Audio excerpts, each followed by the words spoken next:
नमस्ते सभी को और मार्केट आउटलुक सीरीज के एक और एपिसोड में आपका फिर से स्वागत है। मैं कविता अग्रवाल ई फेस्ट की संस्थापक हूं और आज हर सप्ताह की तरह हम यहां चर्चा करने के लिए हैं कि पूरे सप्ताह में क्या हुआ, वह हमें आने वाले हफ्तों के बारे में क्या बताता है और भविष्य में मूल्य कार्रवाई विश्लेषण के संदर्भ में हमें अपने ट्रेड्स को कैसे निर्धारित करना चाहिए। तो हमेशा की तरह हम निफ्टी के 3 मिनट के समय फ्रेम से शुरू करेंगे और फिर आगे बढ़ेंगे। इसके बाद हम बैंक निफ्टी विश्लेषण पर जाएंगे और फिर हम अन्य सेक्टोरल इंडेक्स को व्यक्तिगत रूप से देखेंगे और फिर हम इंटरसेक्टर चार्ट भी देखेंगे। मेरी चर्चा समाप्त होने के बाद मैं आपके प्रश्नों का उत्तर दूंगी। तो अगर आपके पास स्टॉक्स के बारे में प्रश्न है या बाजार स्विंग ट्रेडिंग के बारे में सामान्य प्रश्न है तो कृपया उन्हें टिप्पणी में लिखें। मैं उन्हें आते ही लेने के लिए खुश रहूंगी। लेकिन स्टॉक अनुरोध के लिए सेबी के दिशा निर्देशों के अनुसार मुझे एक पंजीकृत विश्लेषक के रूप में रिकॉर्ड बनाए रखने की आवश्यकता है। इसलिए मैं आपको टिप्पणियों में एक स्टॉक अनुरोध फॉर्म का लिंक साझा करूंगी। अगर आप मुझसे स्टॉक प्रश्न पूछना चाहते हैं तो कृपया इस फॉर्म को सही से भरें। स्टॉक का नाम और वह मूल्य आधार बताएं जिस पर आप विश्लेषण करना चाहते हैं। अगर आपके पास कोई अतिरिक्त प्रश्न या फॉलो अप प्रश्न है तो आप उसे भी टिप्पणी अनुभाग में शामिल कर सकते हैं। हमारे साथ झूम पर कुछ प्रतिभागी हैं जिनके प्रश्नों को प्राथमिकता दी जाएगी क्योंकि वे पंजीकृत सदस्य हैं। और अगली बार अगर आप भी पंजीकरण करके झूम पर मुझसे जुड़ना चाहते हैं और प्राथमिकता वाले प्रश्न और उत्तर सत्र में भाग लेना चाहते हैं तो बस मेरे टेलीग्राम चैनल से जुड़ें। पंजीकरण लिंक हमेशा पोस्ट की जाती है। अपनी स्क्रीन साझा करने दें और चलिए 3 मिनट के समय सीमा निफ्टी विश्लेषण के साथ आगे बढ़ते हैं। तो जैसा कि आप देख सकते हैं यहाँ इस 3 मिनट के टाइम फ्रेम पे चार्ट है। आप देख सकते हैं कि मैंने लगभग 24,000 के स्तर को चिन्हित किया है और मैंने कुछ जिसे बूस्टर शॉट कहा जाता है का उल्लेख किया है। अब यदि आप मेरे टेलीग्राम चैनल में हैं तो आप पहले से ही जानते हैं कि ये क्या है, क्योंकि मैंने आज के लिए अपने विश्लेषक टिप्पणी को जोड़ा है। तो हमने 70 मिनट के टाइम फ्रेम पर इस बूस्टर शॉर्ट एंगल पर चर्चा की। 3 मिनट के टाइम फ्रेम पर हम क्या देख रहे हैं? बाजार यहाँ लगभग 1,000 अंक गिर गया। यह गिरावट बिल्कुल भी आश्चर्यजनक नहीं थी। इस गिरावट का संकेत पहले ही कई समय फ्रेमों पर दिया जा चुका था। 3 मिनट के समय फ्रेम पर एक नकारात्मक विचलन बन चुका था। इसके बाद नकारात्मक रेंज शिफ्ट हुआ जब यह शिखर बन रहा था और फिर हमने यहाँ एक बड़ा गैप देखा जिसे मैंने ब्रेकअवे गैप कहा और फिर हमने निरंतर नीचे की गतिविधि देखी। अब इस स्तर 24,000 को बाजार के लिए प्रमुख समर्थन के रूप में उल्लेख किया गया था। इस स्तर के छूने के बाद एक पुनः परीक्षण हुआ और एक सकारात्मक विचलन दिखाई दिया जो इस बात का संकेत था कि बाजार और अधिक नहीं गिरेगा और हमें थोड़ी सकारात्मकता दे सकता है। 2 दिनों तक कोई गिरावट नहीं होने से 3 मिनट के समय फ्रेम में आरएसआई सकारात्मक विचलन साकार हुआ। तब से हमने जो अनुभव किया है वह उच्च समय फ्रेम पर बेहतर संकेत देता है। उदाहरण के लिए यह 15 मिनट का समय फ्रेम है। जब निफ्टी ने 24,000 का स्तर छुआ तो 15 मिनट के समय फ्रेम में भी आरएसआई पॉजिटिव डाइवर्जेंस दिखा, जिससे संकेत मिला कि हम 1 से 2 सप्ताह तक सकारात्मक गतिविधि की उम्मीद कर सकते हैं। और वास्तव में हमने आज इसका अनुभव किया। हमने देखा कि बाजार एक अच्छे गैप अप के साथ खुला, फिर इस नीले क्षेत्र को पुनः परीक्षण करने के लिए वापस आया और फिर ऊपर चला गया। अब यह वास्तव में क्या है? यह वह स्थान है जहां नकारात्मक गति समाप्त हुई। क्या आप यहाँ आरएसआई पर यह छोटा सा निचला हिस्सा देख सकते हैं? अगर मैं एक वर्टिकल लाइन खींचूं तो आप देख सकते हैं कि यह वह जगह है जहां आरएसआई ने निचला स्तर छुआ था। यह 15 मिनट के लिए वास्तविक निम्न स्तर था। निचला स्तर वास्तव में एक बहुत अच्छा प्रतिरोध या समर्थन के रूप में कार्य करता है जब कीमत ऊपर आना चाहती है। और आमतौर पर मैंने देखा है कि अगर यह वास्तविक निचला स्तर टूट जाता है और कीमत ऊपर की ओर बढ़ती रहती है तो इस वास्तविक निचले स्तर का आधार अगला प्रतिरोध बन जाता है। इस चार्ट के अनुसार यह निचला स्तर इस छोटे से शिखर से निकला था, इसलिए यह आधार बन जाता है जिससे मेरा वास्तविक निचला स्तर स्थापित हुआ। अब कीमत ऊपर की ओर जा रही है। मैं उम्मीद कर रहा हूँ कि कम से कम यह स्तर बाजार में पहुंचेगा। यह स्तर क्या है? यह लगभग 24,800 है। तो 24,800 से 24,900 मेरा नया प्रतिरोध बन जाता है जिसे मुझे अपने अल्पकालिक विश्लेषण के अनुसार देखना होगा। अगले उच्च समय फ्रेम में हमें क्या दिखाई दे रहा है? चलिए 75 मिनट के समय फ्रेम पर चलते हैं और 75 मिनट के समय फ्रेम पर आप देख सकते हैं कि अगर मैं इस मूल्य को थोड़ा और स्पष्टता देने के लिए बढ़ा दूं, आप देख सकते हैं कि आरएसआई का शिखर यहां बना था। यह क्या है? यह वास्तविक उच्च स्तर बन जाता है। वह गति उच्च स्तर जो हमने अनुभव किया जब कीमत बहुत तेजी से ऊपर की ओर बढ़ रही थी। अब इस वास्तविक उच्च स्तर का क्या महत्व है? ऊपरी प्रवृत्ति में मैंने देखा है कि जब यह वास्तविक उच्च स्तर स्थापित हो जाता है, तो ये एक चलती ट्रेन की तरह होता है। इसे इस तरह सोचें कि यह वह बिंदु है जहां इंजन कुछ समय के लिए बंद हो गया था। अब क्योंकि ट्रेन पहले से ही चल रही थी, जड़ता के कारण कीमतें बढ़ती रहीं। लेकिन यह गति नहीं है, यह मजबूत गति द्वारा समर्थित ऊपर की गतिविधि नहीं है, इसके पीछे कोई इंजन शक्ति नहीं है। परिणाम स्वरूप आरएसआई एक अग्रणी संकेतक कार्य करता है। यह एक नकारात्मक विचलन बनाता है।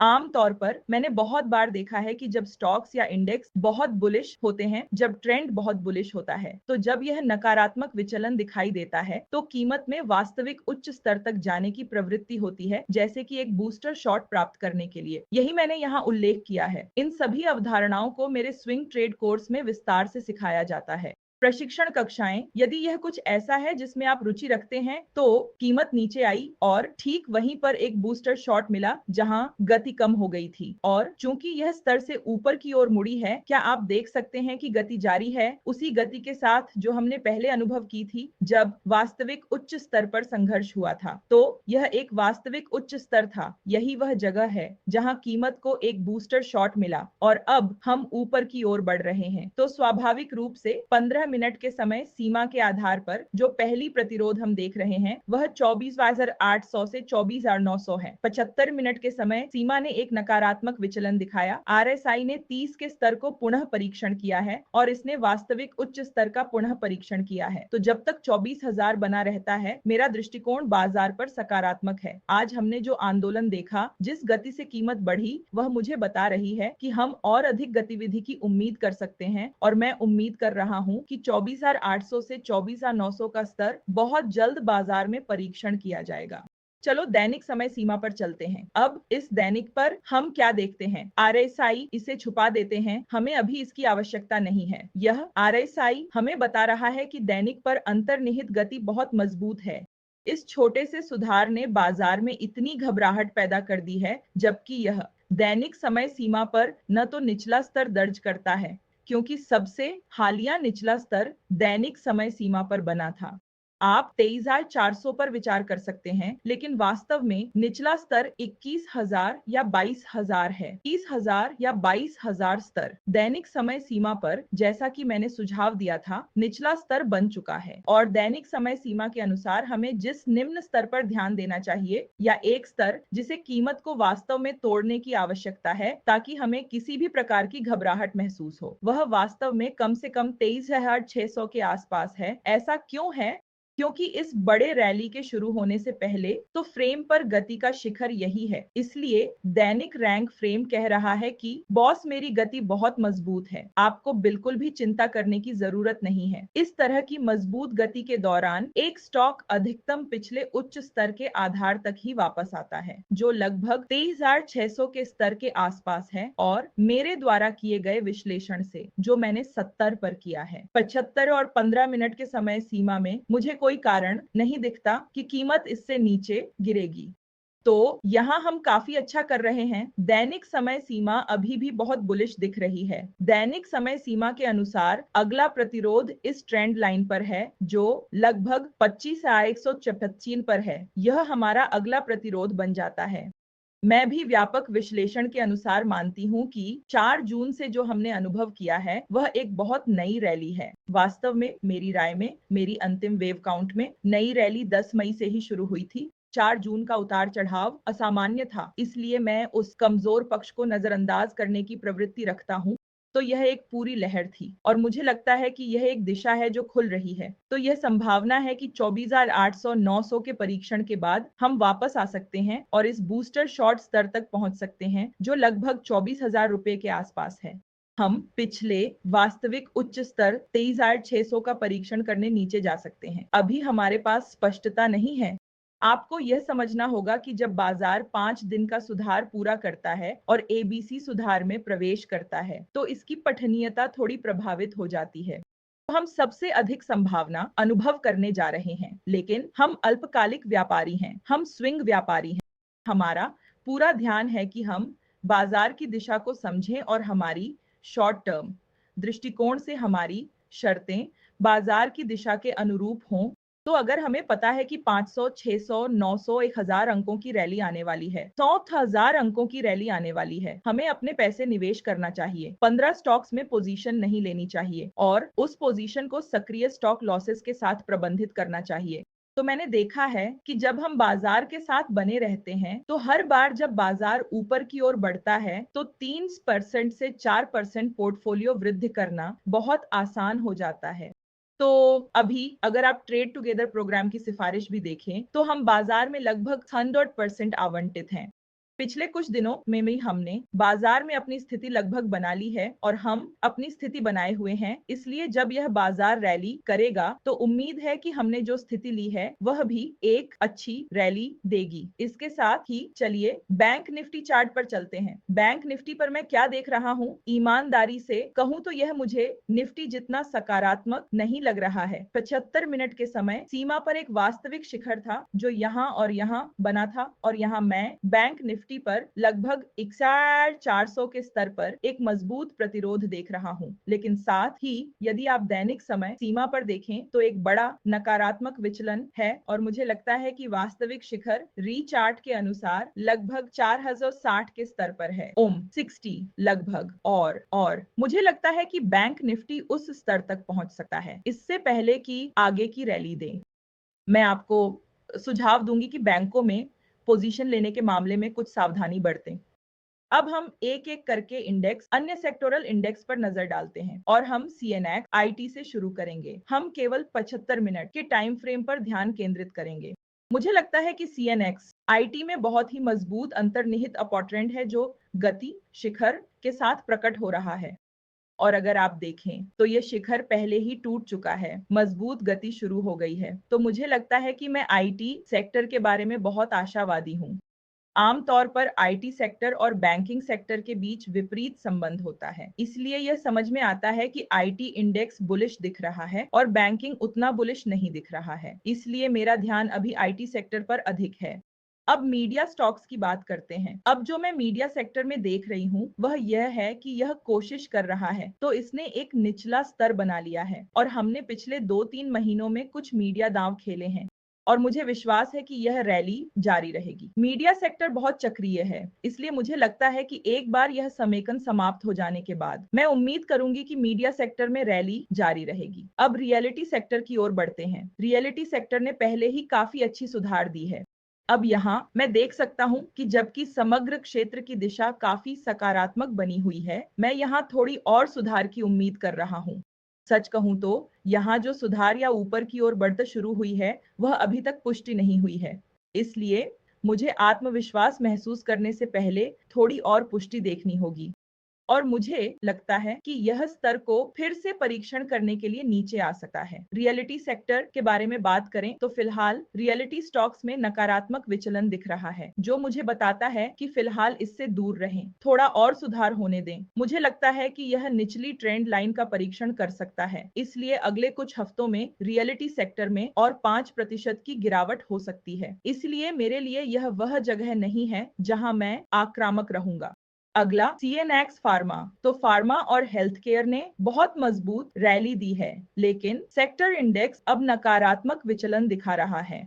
ये कहने के बाद मुझे नहीं लगता कि फार्मा वह जगह है जहां मैं नई पोजीशन बनाना चाहती हूँ। जो भी पोजीशन आपके पोर्टफोलियो में मौजूदा है, आप वहां सक्रिय स्टॉप लॉस को बनाए रखना चाहते हैं। अपने स्टॉप लॉस को सही तरीके से ट्रेल करें, नई एंट्री करने से बचें और आईटी सेक्टर में अवसरों की तलाश करें। नई एंट्री जो आप करना चाहते हैं वही हेल्थ केयर सेक्टर के लिए भी लागू होता है। हेल्थ केयर और फार्मा के चार्ट में आमतौर पर ज्यादा अंतर नहीं होता। चलिए स्मॉल कैप 250 इंडेक्स पर एक नजर डालते हैं। यह बहुत ही अस्थिर इंडेक्स है। ईमानदारी से कहूं तो मैं इसका बड़ा प्रशंसक नहीं हूं और मुझे लगता है कि इसमें थोड़ी और करेक्शन हो सकती है। गति धीमी होती दिख रही है और यह पूरी रैली खिंच गई है। अगर आप स्मॉल कैप में देखें, बड़े रैलियों की प्रवृत्ति होती है और फिर कुछ सुधार और फिर से रैलियां होती हैं। मुझे लगता है यह रैली अब समाप्ति की ओर बढ़ रही है, इसलिए जोखिम इनाम अनुपात मेरे लिए इतना आकर्षक नहीं है मैं इसमें निवेश करूं।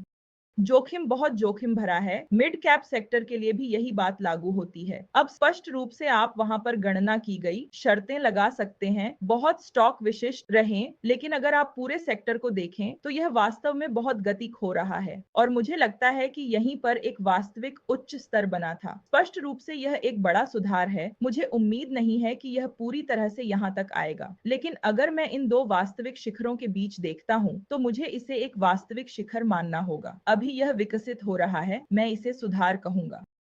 मुझे उम्मीद है कि मिड कैप सेक्टर शायद 1500 तक गिर जाएगा, इससे पहले कि मैं मिड कैप को समग्र आधार पर देख सकूं। तो इस पीएसयू सेक्टर के बारे में मैं पहले ही आपको चेतावनी दे चुकी हूं कि नई पोजीशन बनाना बहुत अच्छा विचार नहीं है। गति, मंदी, थकावट अब कुछ समय से बहुत स्पष्ट रही है और मुझे लगता है कि इस सेक्टर ने यहाँ शीर्ष पर पहुंच गया है। मुझे लगता है कि 75 मिनट के टाइम फ्रेम पर जो नकारात्मक रेंज शिफ्ट बहुत स्पष्ट है, वह इस बात का संकेत है कि पीएसयू सेक्टर से दूर रहना बेहतर है। भले ही आपको समग्र सूचकांक या व्यक्तिगत स्टॉक्स में 3-4% की छोटी वृद्धि दिखाई दे, मुझे नहीं लगता कि इसमें जोखिम इनाम अनुपात बहुत आकर्षक है। समग्र आधार पर सेक्टर की बात करें तो निश्चित रूप से स्टॉक विशिष्ट अपवाद लागू होते हैं। अब हमारे चार्ट पर आते हैं तो यहाँ मैं जो देख सकता हूँ यह CNX IT चार्ट है और इसे इस प्रकार समायोजित करते हैं। तो जो मैं देख रहा हूँ वह यह है कि CNX IT बाजार से बेहतर प्रदर्शन कर रहा है और मुझे उम्मीद है कि यह बेहतर प्रदर्शन आगे भी जारी रहेगा। उपभोक्ता टिकाऊ वस्तुओं के मामले में मैं आपको सावधानी से आगे बढ़ने का सुझाव दूंगी, क्योंकि उपभोक्ता टिकाऊ वस्तुओं और FMCG दोनों में मुझे यह विश्वास नहीं है कि वे एक विश्वसनीय रैली दे सकते हैं। ओएंटो सेक्टर में गति जारी रहेगी। रियलिटी सेक्टर में मैं एक और सुधार की प्रतीक्षा करूंगी। बैंकिंग, मैंने पहले ही बैंकिंग कहा है। शायद निजी बैंक, शायद सार्वजनिक क्षेत्र के उपक्रम PSUs, शायद यहाँ तक कि वित्तीय सेवाएं। मुझे लगता है कि वे थक गए हैं। उन्होंने बहुत रैली की है। नई प्रविष्टियों को दृढ़ता से हतोत्साहित किया जाता है। ऊर्जा क्षेत्र में तेजी आ रही है, लेकिन ऊर्जा, फार्मा और स्वास्थ्य सेवा के नए पदों के संबंध में बहुत सावधान रहें। चलिए CNX मेटल पर भी एक नजर डालते हैं। मुझे लगता है कि CNX मेटल ने सुधार पूरा कर लिया है और मैं सकारात्मक विचलन बनते हुए देख सकती हूँ। तो मुझे लगता है कि इस समय CNX मेटल भी एक ऐसा सेक्टर है जहां मैं नई एंट्री के लिए देखूंगी। और अगर आप CNX ऑन्टो पर भी एक त्वरित नजर डालें तो CNX ऑन्टो वास्तव में काफी आकर्षक दिखता है और इसमें बहुत मजबूत अंतर्निहित गति है और मुझे उम्मीद है कि यह गति अब अल्पकालिक और दीर्घकालिक दृष्टिकोण से फिर से शुरू होगी। CNX ऑन्टो हमारे लिए बहुत आकर्षक दिखता है। मैंने वह सब कुछ चर्चा कर लिया है जो मैं आपसे करना चाहती थी। अब हम प्रश्नोत्तर सत्र की ओर बढ़ते हैं। तो सबसे पहले मैं हमारे झूम सदस्यों को उनके प्रश्न पूछने आमंत्रित करूंगी और साथ ही मैं अपना स्टॉक अनुरोध फॉर्म भी खोलूंगी। तो अगर हमारे जूम सदस्यों के पास प्रश्न हैं तो वे अपने हाथ उठा सकते हैं, म्यूट से बाहर आ सकते हैं या वे बस चैट में अपने प्रश्न डाल सकते हैं। इस बीच चलिए देखते हैं कि YouTube और Instagram पर क्या हो रहा है। चलिए देखते हैं वहां क्या हो रहा है। जैसे ही हम आगे बढ़ते हैं, एक त्वरित अनुस्मारक कि मेरे टेलीग्राम चैनल से जुड़ें। आप अपने टेलीग्राम ऐप को खोलकर और ट्रेड विद कविता खोजकर मेरे टेलीग्राम चैनल से जुड़ सकते हैं। अब जब आप खोज करेंगे तो आपको नाम में थोड़े बदलाव के साथ कई नकली चैनल दिखाई देंगे। सुनिश्चित करें कि आप सही चैनल से जुड़ें। बस खोलें और सामग्री देखें। मेरे विश्लेषक टिप्पणियां देखें। आपको मेरे वेबिनार लिंक मिलेंगे। आपको मेरी अन्य मूल्यवान पोस्ट भी मिलेंगी। वैसे मैं इस महत्वपूर्ण नए अपडेट की घोषणा करना चाहती हूँ। ट्रेड ट्रैकर, तो ट्रेड ट्रैकर एक इन हाउस गूगल शीट है जिसे मैं अपने ट्रेड टुगेदर प्रोग्राम के सभी सदस्यों को देती हूँ। शुरू में यह केवल उन स्टॉक्स को ट्रैक कर सकता था जिन्हें मैंने सिफारिश की थी, लेकिन मुझे एहसास हुआ कि लोग उन्हीं स्टॉक्स में ट्रेड नहीं करते जो मैं सुझा रही हूँ। उनकी अपनी राय और पोर्टफोलियो। कुछ सदस्य मेरे अल्पकालिक और दीर्घकालिक सिफारिश योजना की बंडल सदस्यता भी ले रहे थे। तो यह ट्रेड ट्रैकर का संस्करण 3 है। सबसे पहले मैंने इसमें कॉलम की संख्या कम कर दी है। दूसरे, मैंने स्क्रीन स्पेस को थोड़ा बड़ा कर दिया है। मैंने ट्रैकिंग शीट से जानकारी को एक अलग शीट में अलग कर दिया है ताकि आपको अधिक देखने की जगह मिल सके। तीसरे, मैंने एक नई शीट जोड़ी है जो आपको अनुमति देती है अपने स्टॉक्स को स्टॉप लॉस टारगेट्स के साथ पेश करने के लिए और इसी तरह के विश्लेषण को ट्रैकर में शामिल करें ताकि आपके पास अपने समग्र प्रदर्शन और सब कुछ का एक सामान्य दृष्टिकोण हो। मैंने उन लोगों के लिए दीर्घकालिक योजना को भी एकीकृत किया है जिनके पास बंडल सब्सक्रिप्शन है। इसके अलावा जो भी मेरे साथ पोर्टफोलियो क्लीनअप सेवा का लाभ उठाएगा उसे अब इस ट्रैकर तक अभी पहुंच मिलेगी। तो शुरू में हम उन्हें कुछ ऐसा देते थे जो ट्रेड ट्रैकर नहीं था, आप इसे ट्रैक करने के लिए उपयोग कर सकते थे, यह ऐसा नहीं था। तो यह सब कुछ के साथ मदद करेगा। तो अगर आप पहले से ही ट्रेड टुगेदर प्रोग्राम के सदस्य हैं तो आपको यह ट्रेड ट्रैकर प्राप्त करने के लिए मेरी सेवाओं का सब्सक्राइबर होना पड़ेगा। अब आप इस ट्रेड ट्रैकर का उपयोग क्यों करना चाहेंगे? यह ट्रेड ट्रैकर मूल रूप से बेहतर और बेहतर ट्रेडर बनने के पीछे का रहस्य है। अगर आप पूर्वाग्रहों से पीड़ित हैं लेकिन आप नहीं जानते कि आपके पूर्वाग्रह क्या हैं, यदि बाजार आपको अभिभूत कर देता है तो आपका विश्लेषण सही है लेकिन आपका निष्पादन सही नहीं हो रहा है। पिछले ट्रेड विश्लेषण के लिए एक ट्रेड ट्रैकर होना आपको यह पहचानने में मदद करेगा कि आप कौन से पैटर्न दोहरा रहे हैं जो आपके लिए लाभकारी नहीं है। आमतौर पर हम लाभ और हानि के आधार पर अपने प्रदर्शन का मूल्यांकन करने की प्रवृत्ति रखते हैं और यह एक बहुत ही खराब रणनीति है क्योंकि हम गलत चीजें कर सकते हैं जो लाभ की ओर ले जाती हैं क्योंकि हम बाजार में भाग्यशाली थे। अब अगर हमें यह नहीं पता कि वह व्यवहार गलत था तो हम भविष्य में उसे दोहराएंगे जिसके परिणाम स्वरूप हमें नुकसान होगा। कभी कभी हम सब कुछ सही तरीके से करते हैं, हम सब कुछ सही करते हैं और फिर भी हमें नुकसान होता है। यह पहचानना महत्वपूर्ण है कि आपने सब कुछ सही किया और पिछले ट्रेड का विश्लेषण आपको यह दृष्टिकोण देगा कि यह सिर्फ बाजार का जोखिम था और बाजार आपके खिलाफ गया, इसमें आप कुछ नहीं कर सकते थे। आपको अपने प्रति अधिक क्षमाशील होना चाहिए ताकि आप एक बहुत अच्छी रणनीति को अनावश्यक रूप से न छोड़ें। अब हर रणनीति हर बाजार की स्थिति में एक ही तरह से काम नहीं करती। बहुत सारे गतिशील हिस्से होते हैं, इसलिए हमें अपनी खुद की रणनीति को बाजार में स्थिर रखना चाहिए। इसलिए यह बहुत महत्वपूर्ण है कि आप अपनी खुद की ताकतों की पहचान करें और बाजार की गतिशील स्थिति के भीतर आप पहचानें कि कौन सा बाजार आपके लिए अपनी रणनीतियों को लागू करने के लिए सबसे अनुकूल है। और जब आपको पता हो कि आपकी रणनीति पर सूरज चमक रहा है तो उसका लाभ उठाने के लिए तैयार रहें। यह ट्रेड ट्रैकर वास्तव में उस भारीपन की स्थिति को दूर करने और आपको एक मार्ग या दिशा देने में मदद करता है। तो वैसे भी कि यह तो हो गया, तो यह ट्रेड विद कविता चैनल मेरे साथ जुड़ने का एक बहुत अच्छा तरीका है। अगर आप पूछ रहे हैं कि मुझसे कैसे जुड़ें, तो मैं देख सकती हूँ कि कुछ लोग टिप्पणियों में ऐसा कर रहे हैं। तो बस इस चैनल से जुड़ें। आपको मुझसे जुड़ने का यह लिंक भी मिलेगा। यह मेरी वेबसाइट पर एक लिंक है। आप इस लिंक पर जा सकते हैं और सीधे मेरे साथ कॉल बुक कर सकते हैं। फिर हम बाजार में आपकी प्रगति को आगे बढ़ाने के बारे में बातचीत कर सकते हैं। वापस आते हैं, एक त्वरित नजर डालते हैं। मैं देख सकता हूं कि झूम सत्र में बहुत सारी टिप्पणियां आई हैं, इसलिए हम उन्हें प्राथमिकता देंगे। आपको भी शुभ संध्या, साहिल। क्या हम 3 मिनट के टाइम फ्रेम पर नकारात्मक विचलन देख रहे हैं? तो हाँ, थोड़ा सा है, लेकिन मैं इस 3 मिनट के टाइम फ्रेम के नकारात्मक विचलन के बारे में बहुत चिंतित नहीं हूँ, क्योंकि अगर यह होता भी है तो मैं उम्मीद करूंगा कि लगभग 24,400 का स्तर मजबूत समर्थन के रूप में कार्य करेगा, क्योंकि नकारात्मक विचलन को बहुत प्रभावी होने के लिए मैं इसे इस शैली का पसंद करता हूँ। मूल रूप से दाहिनी ओर की चोटी अगर यह 60 के स्तर पर प्रतिरोध लेती है तो मेरे विचार में यह एक अधिक प्रभावी नकारात्मक विचलन है।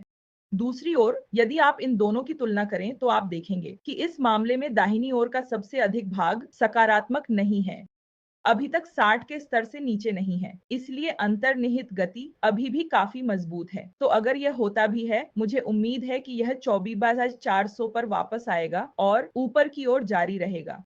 नरेंद्र जी झूम पर पूछ रहे हैं, क्या वास्तविक उच्चतम स्तर आरएसआई पीक को दर्शाता है या इसके विपरीत? तो नरेंद्र जी, वास्तविक उच्चतम स्तर आरएसआई पीक को दर्शाता है। यही वह बिंदु है जहां आरएसआई ने उच्चतम स्तर पर पहुंचा, गति ने उच्चतम स्तर पर पहुंचा। वह समय था जब मजबूत मूल्य गतिविधि का समर्थन करने वाला इंजन बंद हो गया और ट्रेन जड़ता के कारण चलती रही। तो यही असली उच्च का निहितार्थ है। झूम पर सत्विक भी बालकृष्ण इंडस्ट्रीज के विश्लेषण के लिए पूछ रहे हैं और आप इस स्टॉक को नई एंट्री के दृष्टिकोण से देखना चाहते हैं। ठीक है, तो मैं देख सकती हूँ कि यहाँ एक बॉटम बना है, तो चलिए रंगों को भी सही कर लेते हैं। तो मेरे सपोर्ट रेजिस्टेंस जोन के लिए दोस्तों, मैंने उस समय सीमा के अनुसार रंग की रूपरेखा का उपयोग करना शुरू किया है, जिस पर मैं इसे बना रही हूँ। और रंग भरना इस बात के अनुसार है कि मैं सपोर्ट या रेजिस्टेंस जोन को चिन्हित कर रही हूँ। सही है, तो यह या एक उच्च या निम्न। तो चूंकि यह एक वास्तविक निम्न है, जिसे मैं 15 मिनट की समय सीमा पर चिन्हित कर रही हूँ, भराव लाल है, और रूपरेखा 15 मिनट की समय सीमा पर RSI के अनुसार है, जो गहरा नीला है। यह सिर्फ FYI के लिए है। अगर यह स्तर टूट जाता है तो यह बालकृष्ण इंडस्ट्रीज के लिए संभावित रेजिस्टेंस के रूप में कार्य करेगा, क्योंकि मैं देख सकती हूँ कि गति अत्यधिक नकारात्मक रही है। अगर यह टूट जाता है तो हम इस स्तर के आसपास एक और रेजिस्टेंस की उम्मीद कर सकते हैं। तो 15 मिनट की समय सीमा वास्तव में बहुत कमजोर दिख रही है, और 75 मिनट की समय सीमा भी यह सुझाव दे रही है कि हाँ, एक मजबूत रैली थी, लेकिन रैली बहुत पहले समाप्त हो चुकी है। तो यह एक सपोर्ट स्तर के रूप में कार्य कर रहा था, लेकिन कीमत केवल तत्काल रेजिस्टेंस तक ही रैली कर पाई और फिर एक बड़े गिरावट में चली गई। अब वे ट्रेंड लाइंस जो मैंने पहले ही खींची हैं, तो मैं देख सकती हूँ कि यह ट्रेंड लाइन काफी अच्छा समर्थन दे रही है। मुझे नहीं पता कि यह जोन क्या था, लेकिन चलिए देखते हैं कि क्या यहाँ कोई मजबूत समर्थन है जो मैं देख सकती हूँ। तो मैं देख सकती हूँ कि दैनिक के अनुसार वास्तविक शिखर बन गया था इस कैंडल पर, यहाँ सही, और फिर इसने समर्थन के रूप में भी काम किया, और फिर अंततः एक बड़ा ब्रेकआउट हुआ। तत्काल दृष्टिकोण से मुझे वास्तव में यह समझ में नहीं आता कि मैं अभी बालकृष्ण इंडस्ट्रीज में लंबी स्थिति लेने में क्यों रुचि रखूंगा, अगर यह स्टॉक 2865 के स्तर से ऊपर बना रहता है और वॉल्यूम्स ऊपर की ओर लौटते हैं। तो अभी जो मैं देख रही हूँ वह ये है कि नीचे की ओर वॉल्यूम मजबूत है। ये मुझे बिल्कुल भी आरामदायक नहीं लग रहा है। और साथ ही इस मजबूत रैली में जो आपने देखा, दूसरी छमाही या रैली के बाद के हिस्सों में ज्यादा वॉल्यूम गतिविधि नहीं देखी गई। तो कम वॉल्यूम गतिविधि के साथ ऊपर की ओर, उच्च वॉल्यूम गतिविधियों के साथ नीचे की ओर का मतलब है सतर्क रहना, पर अभी बहुत बुलिश नहीं, शायद यहाँ तक कि बियरिश। तो चलिए अभी बाल्कन इंडस्ट्रीज में नई पोजीशन लेने से बचते हैं। अगला झूम पर संजय जी के हिंद कॉपर के अनुरोध को देखते हैं। तो आप जानना चाहते हैं कि क्या यह वेव बी में है? हाँ, धन्यवाद। ठीक है, हिंद कॉपर। हम यहाँ हिंद कॉपर पर क्या देख रहे हैं? हिंद कॉपर और अन्य PSI स्टॉक्स के मामले में मैं वर्तमान में बहुत सतर्क रहूंगा। अगर मैं 75 मिनट के टाइम फ्रेम को देखूं तो मुझे सुधारात्मक चालें महसूस हो रही हैं। यह एक वास्तविक निम्न स्तर है जो बनाया गया है। अब इस वास्तविक निम्न स्तर का परीक्षण किया गया है जो अच्छा है, और इसने एक सकारात्मक विचलन भी उत्पन्न किया है। अब 15 मिनट की बात करते हैं। तो 15 मिनट में जो हो रहा है वह यह है कि 15 मिनट ने स्पष्ट रूप से सकारात्मक विचलन दिखाया है, और तब से यह थोड़ा ऊपर भी जाने लगा। तो तांबा संभावित बदलाव के शुरुआती संकेत देने लगा है। और अगर मैं अंतर्निहित प्रवृत्ति के बारे में बात करूं तो चलिए अंतर्निहित प्रवृत्ति का आकलन करते हैं। तो यह वास्तविक उच्च था, पिछला वास्तविक उच्च। और इस रैली का आधार क्या था? मैं कहूंगा कि इस रैली का आधार यहाँ के आसपास था। शानदार। तो रैली का आधार पहले ही परीक्षण किया जा चुका है, जो वास्तव में अच्छा है। ठीक है, अगली बात कहने से पहले मैं यह करना चाहता हूँ। देखिए, जब मैं वास्तविक उच्च और वास्तविक निम्न खींच रहा हूं, तो अब मैं उच्च को ट्रैक करने में अधिक चिंतित हूं, क्योंकि वास्तव में उच्च ही होते हैं जो टूटते हैं, या प्रतिरोध जो टूटते हैं और समर्थन में बदल जाते हैं। तो आप देख सकते हैं कि मैंने आधार खींचा है, वो पूरी तरह से पिछले वास्तविक उच्च स्तर के साथ ओवरलैप करता है। तो मैं इस पिछले वास्तविक उच्च स्तर को अपने सच्चे समर्थन क्षेत्र के रूप में लूंगी, और मैं देख सकती हूँ कि यहाँ कीमतें गिरी, फिर से पिछले उच्च स्तर पर आईं, और यह पिछला उच्च स्तर काफी अच्छा समर्थन दे रहा है। तो एक नई प्रविष्टि के दृष्टिकोण से यह संभावित रूप से इलियट वेव सुधार की वेव सी हो सकती है। तो यह पूरी सुधार की तरह दिखता है, और ये मेरा गिनती A, B और C होगा। इसमें एक नई रैली होने की संभावना है। तो सेटअप के दृष्टिकोण से मैं मूल रूप से इन दो निम्न स्तरों को अपना स्टॉप लॉस सेट करूंगी। कौन से दो निम्न स्तर? आपको स्पष्ट रूप से चिह्नित करने के लिए, यह निम्न स्तर और यह निम्न स्तर। तो यह मेरा समर्थन स्तर होगा। बफर छोड़ें। मेरा स्टॉप लॉस 294, 275 सेट करें, 274 से 75 और फिर मेरा संभावित लक्ष्य कहाँ होगा? मूलभूत गति बहुत मजबूत है, इसलिए मुझे उम्मीद है कि कम से कम यह उच्च स्तर अब परीक्षण किया जाएगा। अभी जोखिम इनाम अनुपात अनुकूल नहीं है, यह थोड़ा अधिक है, इसलिए एक अच्छी रणनीति यह होगी कि वर्तमान बाजार मूल्य और स्टॉप लॉस स्तर के बीच कई खरीद आदेश सेट करें और बाजार को आपको निष्पादन का अवसर देने दें। शायद इस तीसरे को मैं इन दोनों के बीच थोड़ा ऊपर ले जाऊंगा, इसलिए 3 स्तर जो मैं मूल रूप से चुन रहा हूं वे हैं 304, 299 और 285। इसलिए मैं अपनी आवंटन को विभाजित करूंगा और शायद अपने कुल पूंजी का 70% या शायद 50% इन तीनों के साथ लगाऊंगा। और एक बार जब यह स्टॉक 330 रुपए के स्तर से ऊपर एक उच्च स्थापित कर लेता है तो मैं अपनी स्थिति को सीमित कर दूंगा। किसी भी समय मैं अपनी कुल पूंजी का 8% से अधिक इस स्टॉक में आवंटित नहीं करूंगा।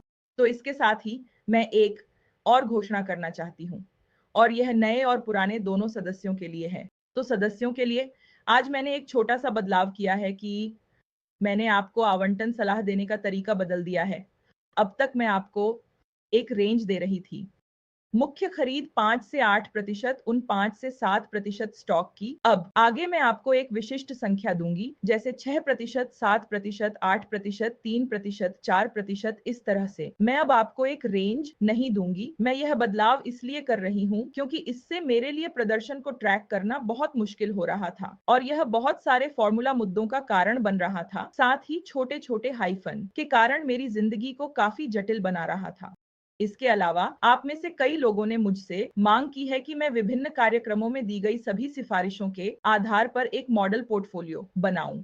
सम्मान योजना नए सदस्य नहीं ले रही है, लेकिन एलीट योजना और एक्सक्लूसिव योजना ले रही है। यदि आप एलीट योजना में शामिल होना चाहते हैं तो आपको मुझसे या मेरी टीम से संपर्क करना होगा, लेकिन एक्सक्लूसिव प्लान के लिए आप बस मेरी वेबसाइट पर जा सकते हैं। और इन तीनों प्लानों के अनुसार दी गई आवंटन सलाह के अनुसार बनाए गए मॉडल पोर्टफोलियो का प्रदर्शन वेबसाइट पर ही उल्लेखित है। और अगर आप शायद इस गूगल शीट को ही देखें, आप xpinvest.in/past पर जा सकते हैं। यह लिंक है, मैं इस लिंक को चैट में भी साझा करूंगा। यदि आप उन सिफारिशों के विवरण में जाना चाहते हैं जो दी गई थी, उन्होंने कैसा प्रदर्शन किया, महीने दर महीने क्या था, हमने बाजार को कब मात दी, कब नहीं दी, आदि आदि सभी विवरण यहाँ उल्लिखित हैं। जितने अधिक विवरण आप चाहते हैं बस साझा करें। दाईं ओर स्क्रॉल करते रहें और आप देखेंगे मुझे नहीं लगता कि किसी के पास इसे इतना पढ़ने का समय है, लेकिन अगर आपके पास है तो मैंने यहाँ सभी आवश्यक डेटा उपलब्ध करवा दिया है, या आप हेडर पर क्लिक करके सदस्यता पृष्ठों के लिंक भी पा सकते हैं। यह सभी सदस्यों के लिए थोड़ा सा संरेखण है जिन्हें मैं जानता हूँ कि मेरे ट्रेड टुगेदर प्रोग्राम के सदस्य इसे सुनते हैं। तो आप आवंटन में एक छोटा सा परिवर्तन देखेंगे, एक रेंज के बजाय आप एक विशिष्ट देखेंगे। और यदि आप दी गई क्रियान्वयन योग्य सलाह के आधार पर मॉडल पोर्टफोलियो देखना चाहते हैं तो आप जानते हैं कि आपको किस लिंक पर जाना है। तो स्टॉक प्रश्नों के साथ आगे बढ़ते हुए हमने संजय जी के लिए हिंद कॉपर को संबोधित किया है।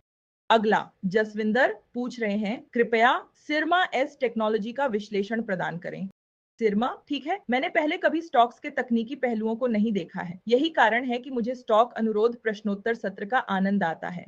मुझे उन स्टॉक्स को देखने का मौका मिलता है जिन्हें मैं अन्यथा नहीं देखता, इसलिए मैं देख सकता हूं कि ट्रेंड लाइंस खींची गई हैं जो सुझाव देती हैं कि स्टॉक पहले अनुरोध किया गया था और मैं देखता हूं कि यह अच्छा है, इसलिए मेरे दैनिक समय सीमा पर एक सकारात्मक विचलन बनना शुरू हो रहा है। यह एक वास्तविक निम्न स्तर था जो तब से स्थापित हुआ है। RSI उच्च निम्न स्तर बना रहा है जबकि कीमत निम्न स्तर बना रही है, या यहाँ तक कि पिछले निम्न स्तर पर आराम कर रही है, जो ठीक है। 75 मिनट की समय सीमा पर जाने पर 75 मिनट की समय सीमा वास्तव में अभी तक इतनी बुलिश नहीं है, इसलिए इसने एक वास्तविक निम्न स्तर बनाया और फिर कीमत इस वास्तविक निम्न स्तर पर आ गई, लेकिन एक छोटा सा सकारात्मक विचलन है। 15 मिनट की समय सीमा पर एक अधिक स्पष्ट सकारात्मक विचलन है, इसलिए मुझे लगता है कि यह एक नई प्रविष्टि का अवसर है। आपने 414 पर प्रवेश किया है तो बहुत हाल ही में अच्छा है। मुझे लगता है कि मैं स्टॉक को 420 रुपए के स्तर से ऊपर स्थिर होने का इंतजार करना चाहूंगा।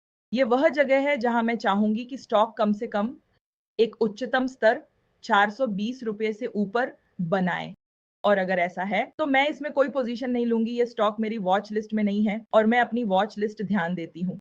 लेकिन फिर भी मुझे लगता है कि 3-1 अच्छा स्टॉप लॉस होगा, ₹391 का बफर छोड़ने के लिए। और यहाँ से पहला लक्ष्य ₹500 होगा, दूसरा लक्ष्य ₹566 होगा। पहला लक्ष्य उस बिंदु पर आधारित है जहां दैनिक समय सीमा पर वास्तविक निम्न स्थापित किया गया था, जैसा कि आप मेरे पीले आउटलाइन एसआर जोन से देख सकते हैं। इसलिए 500 पहला लक्ष्य होगा और दूसरा लक्ष्य उस ट्रेंड लाइन के आधार पर होगा जो पहले से ही यहाँ खींची गई है। सही है, इसलिए यह शायद इस पिछले उच्च स्तर के आसपास होगा जो एक संगम क्षेत्र की तरह कार्य करता है। हाँ, इसलिए यह ठीक है। यह भी महत्वपूर्ण है, इन दो चोटियों के बीच यह निश्चित रूप से एक बहुत महत्वपूर्ण क्षेत्र है। और इसके अलावा यह भी एक आंतरिक प्रकार की चोटी थी यहाँ से, क्योंकि यह निम्न स्थापित किया गया था पहली छोटी या वास्तव में इससे अधिक। मुझे लगता है कि मैं इसे अधिक महत्वपूर्ण मानूंगा क्योंकि यहाँ भी एक गैप है, यहाँ एक गैप है और यहीं से मजबूत गति शुरू हुई जिसने इस निम्न को स्थापित किया। मुझे लगता है कि यह एक अधिक महत्वपूर्ण प्रतिरोध जैसा दिखता है, इसलिए लगभग 580 के आसपास मैं अपने स्टॉक के लिए दूसरा लक्ष्य रखूंगा। ठीक है, आगे बढ़ते हैं। ठीक है, तो साहिल हिंटिंग के लिए पूछ रहे हैं। चलिए हिंद जिंक पर एक नजर डालते हैं। मैं अभी हिंद जिंक से बचने की सलाह दूंगी। मुझे लगता है कि यह एक बहुत ही मजबूत सुधारात्मक क्षेत्र में है और साथ ही जिस तरह की रैली यह पहले ही दे चुका है, सही, यह एक बहुत ही कठिन प्रकार की रैली है जिसकी भविष्यवाणी करना मुश्किल है कि यह पूरी रैली के सुधार का अंत कहां स्थापित करेगी। तो मेरे दृष्टिकोण से हिंद जिंक अभी अल्पकालिक दृष्टिकोण से नई प्रविष्टि के लिए उपयुक्त नहीं है। अब वीबीएल पर चलते हैं। वीबीएल के बारे में मोहित ने पूछा है, तो आप देख सकते हैं कि स्टॉक संभावित संचय क्षेत्र में है। 17 के उच्च स्तर से गिरावट को देखते हुए देखिए, मैं वीबीएल पर हमेशा बुलिश हूँ। वास्तव में यह एक स्टॉक है जिसे मैं अपने और अपने पीएमएस क्लाइंट्स के लिए सक्रिय रूप से स्विंग ट्रेड करता हूँ और स्टॉक में अंतर्निहित प्रवृत्ति इतनी मजबूत है कि मुझे कोई संदेह नहीं है कि यह रैली जारी रखेगा। 70 मिनट के टाइम फ्रेम पर मैं सकारात्मक विचलन की शुरुआत और निर्माण देख सकती हूँ। यह पुष्टि नहीं हुई है, इसलिए मैंने अपनी नकदी आवंटित नहीं की है। मैं बहुत छोटी मात्रा में खरीदारी कर रहा हूँ। जब भी आरएसआई मिनट के टाइम फ्रेम पर 30 के स्तर को ट्रिगर करता है, लेकिन मुझे लगता है कि यह ट्रेंड लाइन यहाँ 1400 के स्तर के आसपास एक मजबूत समर्थन के रूप में कार्य करेगी। लेकिन उससे भी नीचे मेरे पास लगभग 1300 के स्तर पर एक समर्थन है। इसलिए जब यह नीचे आता रहेगा तो मैं विशेष रूप से वीबीएल में खरीदार रहूंगी। लेकिन अभी मुझे वीबीएल के लिए कोई स्पष्ट प्रवेश संकेत नहीं दिख रहा है। अब मैं हमारे सदस्यों द्वारा इंस्टाग्राम पर पूछे गए प्रश्नों को देखूंगी। तो चलिए ऊपर से शुरू करते हैं और प्लेटफॉर्म दर प्लेटफॉर्म चलते हैं। क्या किसी के पास कोई प्रश्न है जिसका मैं उत्तर दे सकती हूँ? चलिए हमारे YouTube पर टिप्पणियों को देखते हैं। हमारे पास अपाचे से एक प्रश्न है जो पूछ रहे हैं कि आप आरएसआई का उपयोग कैसे करते हैं। तो मैं मुख्य रूप से मूल्य की गति का स्पष्ट विचार प्राप्त करने के लिए रिलेटिव स्ट्रेंथ इंडेक्स का उपयोग करती हूँ, क्योंकि यदि आप swing trading short term trading करना चाहते हैं तो गति के साथ रहना समझदारी है। इसलिए मैं शोर को कम करने के लिए आरएसआई की सेटिंग 25 का उपयोग करना पसंद करती हूँ, जो 14 के स्तर की तुलना में बहुत अधिक शोर करता है।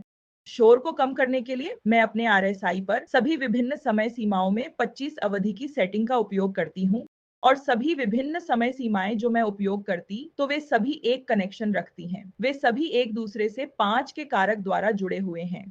तो हर बार जब मैं झूम इन कर रही हूँ तो एक निश्चित स्तर होता है जहां मैं मूल्य गतिविधि की परिभाषा को करीब से देखने के लिए कूदती हूँ और हर बार जब मैं झूम आउट करती हूँ तो उसके बीच एक निश्चित अनुपात होता है, क्योंकि बाजार अनुपात पर बहुत अच्छी तरह से प्रतिक्रिया करता है। इसीलिए मेरे लिए यह समझ में आता है कि मैं अपने विश्लेषण को भी इन विभिन्न अनुपातों के साथ संरेखित करूं। तो विशाल शाह, मैं देख रही हूँ कि YouTube पर बहुत सारे स्टॉक प्रश्न पूछ रहे हैं। जैसा कि मैंने आपको बताया था, अगर आप चाहते हैं कि मैं आपके प्रश्न को देखूं तो आपको स्टॉक अनुरोध फॉर्म भरना होगा और समय पर करना होगा। इसलिए जो लोग पहले से फॉर्म भर चुके हैं उन्हें प्राथमिकता मिलेगी। देखते हैं। तो रमेश्वर जी ईटी लाइव पर पूछ रहे हैं, क्या आप आरएसआई सीखने के लिए कोई किताब सुझा सकती हैं? देखिए, आरएसआई सीखने के लिए इसकी संरचना और निर्माण को समझना बहुत महत्वपूर्ण है। हाँ, डर्क और किर्कपैट्रिक की एक किताब है तकनीकी विश्लेषण पर, जिसे मैंने 5-6 बार से अधिक अध्ययन किया है। सबसे पहले यह मेरे सीएफए पाठ्यक्रम का हिस्सा था, सीएमटी पाठ्यक्रम का हिस्सा था जब मैं 2015 में सीएमटी कर रही थी, और यह मेरे लिए सभी 3 स्तरों का हिस्सा था। मैंने उस किताब को 6 बार से अधिक पढ़ा है, क्योंकि हर स्तर के लिए मैंने इसे 2 बार पढ़ा। वह एक बहुत अच्छी किताब है, लेकिन फिर भी आरएसआई उस किताब में सिर्फ एक अध्याय है। मैं आपको सलाह दूंगी, आरएसआई की गहन समझ प्राप्त करें। कोई एक ऐसी किताब नहीं है उन अंतर्दृष्टियों बात करती हो जो मैंने विकसित की हैं, जैसे कि आरएसआई सकारात्मक नकारात्मक विचलन और आरएसआई रेंज शिफ्ट। और आपको मूल्य कार्रवाई और समग्र मूल्य रुझानों के संदर्भ में आरएसआई को कैसे देखना है, तो अभी दुर्भाग्यवश ऐसा कोई संसाधन नहीं है जिसे मैं आपको सुझा सकूं। लेकिन अगर आप मुझसे इसे विस्तार से सीखना चाहते हैं, तो मैं आपको अपने उन्नत विंग ट्रेड प्रशिक्षण कार्यक्रम में आमंत्रित करने में खुशी महसूस करूंगी। इसका लिंक मेरी वेबसाइट पर पाया जा सकता है। चलो देखते हैं। ठीक है, प्रतीक पूछ रहे हैं, मैम क्या ये निवेश करने का सही समय है? देखो प्रतीक, बाजार के बारे में बात यह है कि चाहे वह सुधार हो या बुल मार्केट, इनमें से कोई भी आपको आने से पहले चेतावनी नहीं देगा। बुल मार्केट के भीतर भी ऐसे स्टॉक्स होंगे जो सुधार में होंगे, बेयर मार्केट के भीतर भी ऐसे स्टॉक्स होंगे जो रैली में होंगे। एक व्यक्तिगत ट्रेडर के रूप में जो सक्रिय ट्रेडिंग करना चाहता है, आपके लिए यह समझदारी होगी कि आप अपनी विश्लेषण करें और अपने विश्लेषण पर वस्तुनिष्ठ तरीके से टिके रहें, बिना अपनी पूर्वाग्रहों या बाहरी रायों को अपने निर्णयों को प्रभावित करने दें। आपके निर्णयों के लिए आपका विश्लेषण या आपके अनुसंधान विश्लेषक की राय ही मायने रखनी चाहिए। किसी भी व्यक्ति की राय जिससे आप सीधे जुड़े नहीं हैं, आपको बिल्कुल भी मायने नहीं रखनी चाहिए, भले ही वह व्यक्ति टीवी पर आकर कुछ भी कह रहा हो। मुख्य कारण यह है, और यह बहुत महत्वपूर्ण है, कि बाजार में राय बदलती रहती है। वे बहुत गतिशील हैं, ठीक वैसे ही जैसे बाजार की स्थितियां। और यदि आप विश्लेषक के साथ व्यक्तिगत रूप से जुड़े नहीं हैं, और यदि आप उनके संचार लूप का हिस्सा नहीं हैं, तो जब वे अपने विचार बदलते हैं तो आप छूट जाएंगे। और यह बाजार में बहुत आम है, यह बाजार का हिस्सा है। बिल्कुल सही। तो चलिए फिर से टिप्पणियों पर एक नजर डालते हैं। तो हमारे पास नरेंद्र हैं। नरेंद्र जी एनसीसी के विश्लेषण के लिए पूछ रहे हैं। वर्तमान में बहुत मजबूत रुझान है, थोड़ी सी सुधार हो रही है। मैं स्टॉक के 270 पर आने का इंतजार कर रहा हूं, क्योंकि यह पिछला वास्तविक उच्च स्तर है। अभी मुझे थोड़ी गति की कमी दिख रही है और स्टॉक नीचे की ओर जा रहा है। तो जब स्तर शायद 269, 260 पर आएगा, तब मैं इस स्टॉक में नई एंट्री लेने में अधिक सहज महसूस करूंगी। आइए अब सत्विक के लिए एफएल पर नजर डालते हैं। तो फिर से यह एक बहुत मजबूत आईटी स्टॉक है और सकारात्मक विचलन दर्ज किया गया था। स्टॉक ने मजबूती से ऊपर की ओर बढ़ना शुरू कर दिया। यहाँ पर मैं देख सकता हूँ कि गति शीर्ष पर पहुंच गई है। कि कई बार आप देखेंगे कि वास्तविक उच्च स्तर उस मूल्य उच्च स्तर से अलग होता है जो स्थापित किया गया था, और यह वास्तव में एक बहुत अच्छा संकेतक बन जाता है कि एक स्टॉक मूल रूप से एक मोड़ या थोड़ी सी सुधार की तलाश में है। ब्रेकआउट ट्रेडिंग करने के बजाय मैंने देखा है कि स्टॉक के अपने पूर्वानुमानित संचय क्षेत्र में वापस आने का इंतजार करना मुझे बहुत बेहतर परिणाम देता है। मुझे लगता है कि यह शिखरों का एक थोड़ा सा नुकसान जैसा लगता है। वास्तव में मैं इसे बिल्कुल भी वास्तविक शिखर नहीं मानूंगा। पिछली बार जब स्टॉक ने रैली की थी, तो इसने यहाँ शीर्ष पर एक वास्तविक शिखर स्थापित किया था। और अब जो मैं देख रहा हूं वह ये है कि इसे तोड़ दिया गया है और स्टॉक ऊपर की ओर बढ़ रहा है। समग्र प्रवृत्ति पर एक नजर डालें तो स्टॉक की समग्र प्रवृत्ति काफी अच्छी है। स्टॉक ने अपने जीवन काल के उच्चतम स्तर को बहुत अच्छे वॉल्यूम के साथ साप्ताहिक समय सीमा के अनुसार तोड़ दिया है। वॉल्यूम गतिविधि से पता चलता है कि यह ऊपर की ओर रुझान एक नई रैली का चरण है। मेरे अनुसार एएफएल का लक्ष्य लगभग 20 ग्रिड के स्तर पर होगा और 75 मिनट का समय फ्रेम भी यही सुझाव दे रहा है। तो मुझे लगता है कि यह ट्रेंड लाइन यहाँ यह एक संभावित अच्छे प्रवेश क्षेत्र के रूप में कार्य करेगी। तो अभी भी ईमानदारी से कहूं तो स्टॉक में प्रवेश करना काफी अच्छा लग रहा है, क्योंकि मुझे लगता है कि गति काफी मजबूत है। मूल्य गतिविधि ऊपर की ओर बढ़ रही है, लेकिन मेरी राय में एप्पल एक ऐसा स्टॉक है जो दीर्घकालिक निवेश के लिए अधिक उपयुक्त है। चलिए चोला पर एक नजर डालते हैं। यह भी एक अच्छा स्टॉक है, लेकिन जैसा कि मैंने कहा, वित्तीय क्षेत्रों के लिए मैं अभी अल्पकालिक ट्रेडिंग के पक्ष में नहीं हूं। मुझे इस स्टॉक को तुरंत खरीदने का कोई स्पष्ट संकेत नहीं दिख रहा है क्योंकि मैं एक 5 तरंग देख सकता हूं, लेकिन अभी तक एक बहुत ही स्पष्ट निचला स्तर नहीं दिख रहा है जिससे नई प्रविष्टि की जा सके। तो मुझे लगता है कि मैं फिलहाल चोला फाइनेंस में नई एंट्री से बचूंगी। तो क्रिस्टल, तो साहिल कह रहे हैं कि मैंने एक सत्र में क्रिस्टल पर चर्चा की थी और यह अपनी पिछली ट्रेंड लाइन को फिर से टेस्ट करने के लिए वापस आ गया है। क्या यह अब एंट्री के लिए अच्छा लग रहा है? तो क्रिस्टल के संदर्भ में मैं इस ट्रेंड लाइन का एक और रीटेस्ट होने की उम्मीद कर रहा हूं। शायद 40 से 40 के स्तर तक यह वह स्तर है जिसे मैं क्रिस्टल में एक नई एंट्री के लिए देख रहा हूं, क्योंकि मेरा समग्र सेक्टोरल आउटलुक भी वित्तीय सेवाओं के संदर्भ में थोड़ा कम बुलिश है। क्रिस्टल उस श्रेणी में आता है, इसीलिए मैं स्टॉक के 40 से 40 के स्तर पर वापस आने और रीटेस्ट करने का इंतजार करूंगा, इससे पहले कि मैं वहां एक नई एंट्री करूं या सुझाव दूं। ठीक है, चलिए उन अनुरोधों पर नजर डालते हैं जो स्टॉक अनुरोध फॉर्म में भरे गए हैं। बहुत सारे अनुरोध हैं, इसलिए सबसे तेज उंगली पहले हम उस अनुरोध के साथ जाएंगे जिसे झूम इन करने के लिए कहा गया है, क्योंकि मुझे लगता है कि मैं अंधा हो रहा हूँ। NHPC समर्पण थॉमस द्वारा। तो समर्पण, मैं देख सकता हूं कि आपने अपना पूरा पोर्टफोलियो एक एक करके साझा किया है, लेकिन दुर्भाग्यवश हम केवल एक स्टॉक को ही देख पाएंगे, इसलिए मैं पहले वाले NHPC के साथ जाऊंगी। 94 रुपए पर आपने कहा कि आपने प्रवेश किया और आप इसका अल्पकालिक लक्ष्य जानना चाहते हैं, तो NHPC अभी ताजा प्रवेश करने के लिए बहुत अच्छा स्टॉक नहीं है। कारण बहुत सरल है, दैनिक समय सीमा के अनुसार यहाँ गति पहले ही समाप्त हो चुकी है और मैं देख सकता हूँ कि स्टॉक सुधार में है। मुझे उम्मीद है कि यह अगले महीने या उसके आसपास 75 रुपए के स्तर तक पहुंच जाएगा, क्योंकि यहाँ स्पष्ट गति, थकावट और कुछ जड़ता खेल रही है। लेकिन फिर भी अगर हम एक ट्रेंड लाइन खींचें तो यह एक त्वरित गति रही है जो शीर्ष पर पहुंच चुकी है। मुझे लगता है कि आपने यहाँ थोड़ी फोमो खरीदारी की है, आपने चूकने के डर से खरीदारी की है। हाल ही में स्टॉक बहुत मजबूत रैली में था, इसलिए यह रैली जारी रहने की संभावना है, लेकिन गति बिल्कुल भी ऐसा नहीं कह रही है। तो मुझे लगता है कि आप इस ट्रेंड के हारने वाले पक्ष में हो सकते हैं। मैं सुझाव दूंगी कि आप बाहर निकलें और स्टॉक में फिर से प्रवेश करने से पहले इसे 75 के स्तर के आसपास पुनः परीक्षण करने का इंतजार करें। तो यह वही है जिसकी मैं उम्मीद कर रही हूं, सही, लेकिन यह सिर्फ मेरी राय है। आगे बढ़ते हुए हम गौरव मलिक से एक अनुरोध लेंगे। स्टॉक PPL फार्मा पर। जब तक आपने पिरामिड फार्मा का स्टॉक नहीं सुना था, लेकिन इसे पहले कभी वास्तव में अध्ययन नहीं किया था, पर ठीक है, मजबूत ट्रेंड है। लेकिन चलिए ड्रॉइंग्स को हटा देते हैं और एक बहुत ही ताजा नजर डालते हैं, क्योंकि मुझे लगता है कि मैंने शायद किसी और के लिए एक लाइव सत्र के दौरान इस स्टॉक को देखा था। स्टॉक एक बहुत मजबूत चैनल का पालन कर रहा है और चलिए वॉल्यूम गतिविधि पर एक नजर डालते हैं।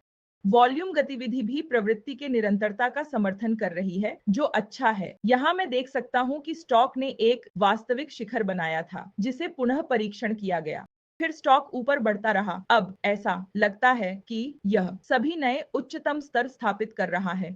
तो मुझे लगता है कि यह स्टॉक आपको 180 से 178 के स्तर के आसपास एक बहुत अच्छा प्रवेश अवसर देगा। इसका लाभ उठाएं और इस स्टॉक का स्पष्ट लक्ष्य स्तर होगा। तो मुझे लगता है कि PPL फार्मा एक बहुत अच्छा स्टॉक है। इस प्रश्न को पूछने के लिए बहुत धन्यवाद गौरव। गौरव हमारे साथ YouTube पर जुड़ गए हैं, बहुत बढ़िया। श्री मृत्युंजय झा के लिए जो टाटा स्टील का विश्लेषण पूछ रहे हैं, तो मैं देख सकती हूँ कि मृत्युंजय हमारे साथ Instagram पर जुड़े हुए हैं, सही, और आप अल्पकालिक लक्ष्य की तलाश में हैं, तो आपकी लागत मूल्य बहुत हाल ही में खरीदी गई है, मान लीजिए शायद आज ही, और जैसा कि मैंने कहा, इस्पात क्षेत्र अच्छा दिख रहा है, सही, लेकिन यहाँ मैं गिरावट पर मजबूत वॉल्यूम देख रहा हूँ जो अच्छा नहीं है, लेकिन 250 EMI समर्थन है जो अच्छा है। तो चलिए वस्तुनिष्ठ रहते हुए यहाँ चीजों का आकलन करते हैं। तो दैनिक समय सीमा पर वास्तविक शिखर यह था जो मेरे समय सीमा से मेल खाने के लिए चाप की लंबाई के रंग को बदल रहा था। तो यह इस सुधार के बाद वास्तविक शिखर था और फिर मैं देख सकता हूँ कि कीमत उस स्तर के बहुत करीब है। तो वास्तव में मैं अगली छोटी को भी कैप्चर करना चाहूंगी, क्योंकि वह भी काफी अच्छी थी, अच्छी गति द्वारा समर्थित। तो यह एक बार समर्थन के रूप में कार्य किया, लेकिन कीमत ऊपर बढ़ती रही और अभी आरएसआई रेंज सपोर्ट के पास है 75 मिनट के समय सीमा में, जो यह सुझाव दे रहा है कि एक गति शिखर था जो दैनिक समय सीमा के साथ मेल खाता है, इसलिए मुझे इसे फिर से चिह्नित करने की आवश्यकता नहीं है। और मुझे लगता है कि टाटा स्टील एक स्टॉक है जिसे 75 या निचली समय सीमाओं की तुलना में दैनिक समय सीमा पर बेहतर विश्लेषण किया जा सकता है, क्योंकि यह एक सुपर मूवर है। दैनिक और साप्ताहिक समय सीमा वास्तव में ऐसे स्टॉक का विश्लेषण करने के लिए बेहतर हैं। तो यहाँ मैं देख सकती हूँ कि साप्ताहिक समय सीमा के अनुसार एक वास्तविक शिखर स्थापित हुआ था। बस मुझे इसे सफेद रंग में रेखांकित करने दें। मुझे लगता है कि स्टॉक के इसको सही करने के लिए नीचे आने की संभावना बहुत कम है, लेकिन मुझे अभी कोई स्पष्ट खरीद संकेत नहीं दिख रहा है, क्योंकि 75 मिनट के टाइम फ्रेम पर अगर आप इस बिंदु से देखें तो एक नकारात्मक विचलन था, सही, और 75 मिनट के टाइम फ्रेम पर भी बुल रेंज का उल्लंघन हुआ है। स्टॉक वर्तमान में एक बियर रेंज में है। यह हमें क्या सुझाव देता है कि हम और अधिक सही मात्रा की उम्मीद कर सकते हैं। यदि आप देख रहे हैं कि नीचे की ओर उठ रही है, जो मुझे असहज बनाता है, तो मुझे लगता है कि अल्पकालिक दृष्टिकोण से टाटा स्टील तुरंत इतना आकर्षक नहीं दिख रहा है, लेकिन इस स्टॉक का अनुसरण करना फायदेमंद हो सकता है, क्योंकि समग्र धातु सुधार से बाहर आ रहा है। तो यह एक स्टॉक है जो निगरानी वॉच लिस्ट के लिए उपयुक्त है। ऐसा नहीं है कि आपको इसमें तुरंत ट्रेड करना चाहिए। हाँ मोहित, मैं देख सकती हूँ कि आपने हाथ उठाया है। हाँ, शुरुआत में हमने फार्मा सेक्टर के बारे में चर्चा की थी कि गति समाप्त हो सकती है, लेकिन जैसे कि व्यक्तिगत स्टॉक बीएल फार्मा, जिसे इस चर्चा से पहले ही चर्चा की गई थी, आपने सुझाव दिया कि इसमें संभावित एंट्री हो सकती है। क्या यह अच्छा विचार है कि हम किसी विशेष सेक्टर के व्यक्तिगत स्टॉक्स को देखें जहां हमें गति कम होती दिख रही है, या 100% आपकी व्यक्तिगत स्टॉक की विश्लेषण आपकी सेक्टोरल विश्लेषण से बेहतर होगी? अब आपको यह समझना होगा कि सेक्टर का निर्माण हर एक स्टॉक को शामिल नहीं करता है, और इन सेक्टर इंडेक्स के साथ भी, हालांकि वे आपको एक संकेत दे सकते हैं, वे आपको यह नहीं बता रहे हैं कि आपको क्या करना चाहिए। जो स्टॉक्स किसी भी सेक्टर इंडेक्स में अधिक वजन वाले होते हैं, उनकी अंतर्निहित मूल्य गतिविधि स्पष्ट रूप से मूल्य गतिविधि को प्रभावित करेगी। तो अगर कोई छोटा स्टॉक है या ऐसा स्टॉक है जो इंडेक्स सेक्टोरल इंडेक्स का हिस्सा नहीं है, लेकिन उसमें कुछ नए विकास हो रहे हैं जो इंडेक्स पर परिलक्षित नहीं हो रहे हैं, तो जाहिर है कि आपकी व्यक्तिगत स्टॉक विश्लेषण वहां अधिक महत्वपूर्ण होगी। अब प्रियंका नायक के अनुरोध पर आगे बढ़ते हैं। बीसीएल इंडिया के विश्लेषण के लिए प्रियंका हमारे साथ इंस्टाग्राम पर हैं और वह जानना चाहती हैं कि क्या वह बीसीएल इंडिया को शॉर्ट टर्म में होल्ड कर सकती हैं। तो बीसीएल इंडस्ट्रीज, न कि इंडिया इंडस्ट्रीज। तो मैं देख सकता हूं कि यह एक और ट्रेंडिंग स्टॉक है। लिक्विडिटी के हिसाब से शायद उतना अच्छा नहीं है।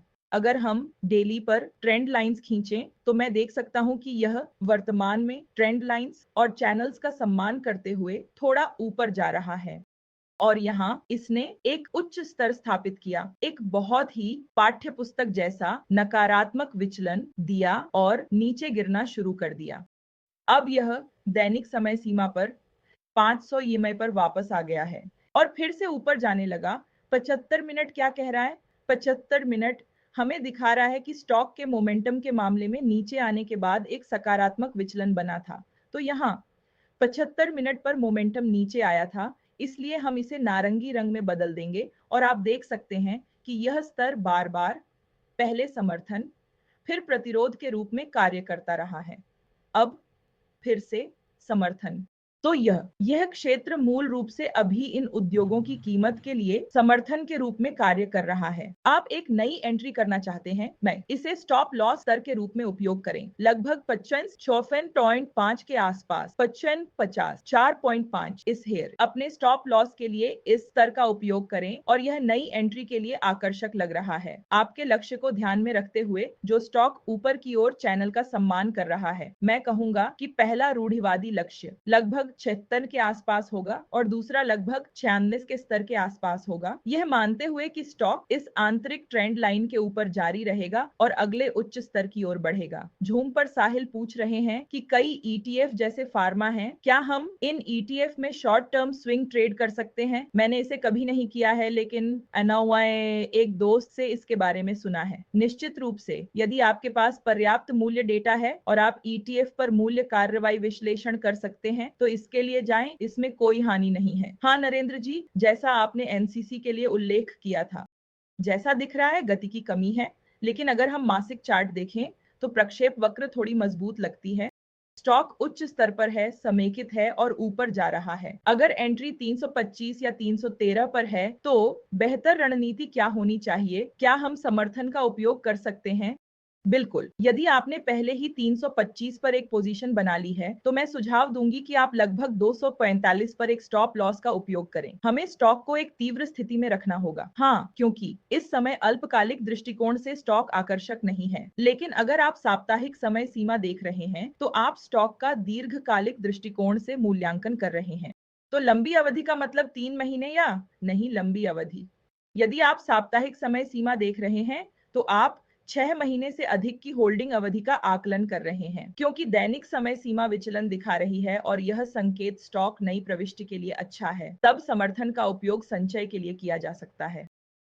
समर्थन क्षेत्र का उपयोग दीर्घकालिक दृष्टिकोण के लिए स्टॉक की आगे की सिफारिश के लिए किया जा सकता है, यहां तक कि दीर्घकालिक दृष्टिकोण के लिए भी। यदि एक नई प्रविष्टि की जानी है तो मैं 277 के स्तर के आसपास खरीदने का सुझाव दूंगा। लेकिन किसी के लिए जो पहले से ही स्टॉक को होल्ड कर रहा है, यदि आपके पास औसत निकालने की संभावना है तो 277 वह स्तर है जहां आप आदर्श रूप से अपनी मौजूदा स्थिति में और जोड़ना चाहेंगे। लेकिन सुनिश्चित करें कि आपके आवंटन स्टॉक में 5-6% से अधिक न हो। हमने समय से अधिक कर दिया है। तो इसके साथ ही मैं आज की मार्केट आउटलुक सीरीज का समापन करती हूँ। आपकी भागीदारी के लिए बहुत बहुत धन्यवाद और आप सभी एक शानदार श्रोता रहे हैं। यदि आपके पास सत्र के संबंध में कोई प्रतिक्रिया है तो मैं आपसे अनुरोध करूंगी कि इसे टिप्पणियों के रूप में छोड़ें, क्योंकि मैंने आपकी प्रतिक्रिया सुनी है और उन्होंने मुझे सामग्री, प्रसारण की गुणवत्ता आदि में सुधार करने में मदद की है।